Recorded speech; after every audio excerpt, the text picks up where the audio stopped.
Assalamualaikum warahmatullahi wabarakatuh. Perkenalkan, nama saya Sofianisa, NIM 21230032. Di sini saya akan mempresentasikan sebuah artikel yang berjudul Kepemilikan, Struktur Modal dan Kerugian Operasional Perusahaan yang Mengakuisisi.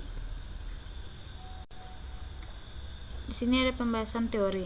Berikut adalah pembahasan teori yang dapat diketahui.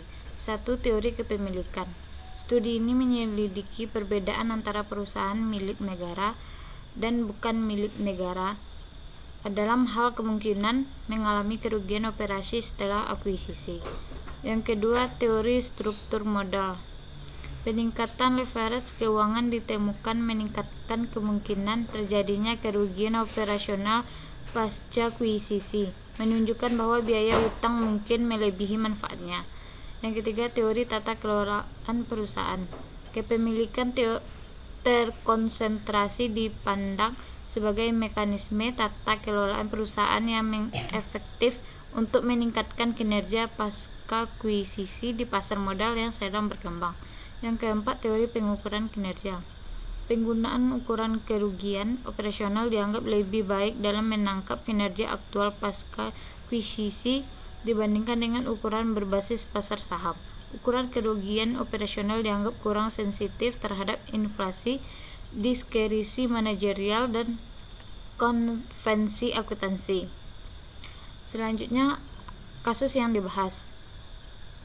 Kasus yang dibahas dalam artikel ini adalah 1. Dampak pemilikan dan struktur modal terhadap kinerja operasi pasca akuisisi. Perusahaan manufaktur yang terdaftar di Cina selama periode 2003 sampai 2014. Lebih rinci, kasus yang dikaji meliputi A. Perbedaan kemungkinan mengalami kerugian operasi antara perusahaan milik negara dan bukan milik negara dalam 5 tahun pasca akuisisi. Yang B. Hubungan antara konsentrasi kepemilikan dengan kemungkinan kerugian operasi pasca akuisisi. Yang C. Hubungan antara peningkatan leverage dengan kemungkinan kerugian operasi pasca akuisisi.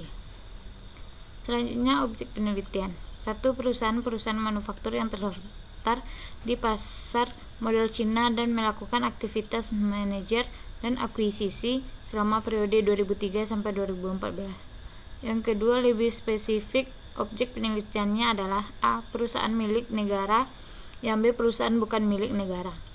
Yang ketiga, fokus analisisnya adalah pada kinerja operasi perusahaan tersebut selama 5 tahun setelah proses akuisisi selesai. Yang keempat, variabel utama yang dikaji adalah A. Struktur kepemilikan, yang B. Struktur modal, yang C. Kemungkinan terjadinya kerugian operasi. Selanjutnya, teknik analisis data. 1. Analisis regresi logistik digunakan untuk menguji hubungan antara variabel independen atau struktur kepemilikan dan struktur modal dengan variabel dependen, kemungkinan kerugian operasi pasca akuisisi. Metode ini sesuai karena variabel dependen adalah variabel dummy atau kategori.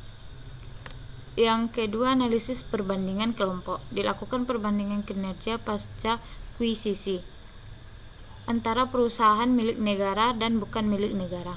Yang ketiga, analisis statistik deskriptif. Digunakan untuk mendeskripsikan karakteristik sampel dan variabel-variabel yang dikaji. Yang keempat, penguji asumsi regresi. Kemungkinan dilakukan penguji asumsi regresi logistik seperti multikolinearitas dan heterokedastisitas. Selanjutnya, hasil penelitian. 1. Perbedaan kinerja pasca akuisisi antara SOES dan non-SOES. Perusahaan milik negara memiliki profitabilitas yang lebih tinggi untuk mengalami kerugian operasi pasca akuisisi dibandingkan perusahaan bukan milik negara atau non-SOES. Yang kedua, pengaruh struktur kepemilikan terhadap kinerja pasca akuisisi. Konsentrasi kepemilikan berhubungan negatif dengan probabilitas kerugian operasi pasca kuisisi. Ini mengidentifikasi bahwa kepemilikan terkonsentrasi merupakan mekanisme tata kelola perusahaan yang efektif untuk meningkatkan kinerja pasca kuisisi di pasar modal yang sedang berkembang seperti Cina. Yang ketiga, pengaruh struktur modal terhadap kinerja pasca kuisisi. Peningkatan leverage ditemukan meningkatkan probabilitas kerugian operasi pasca kuisisi.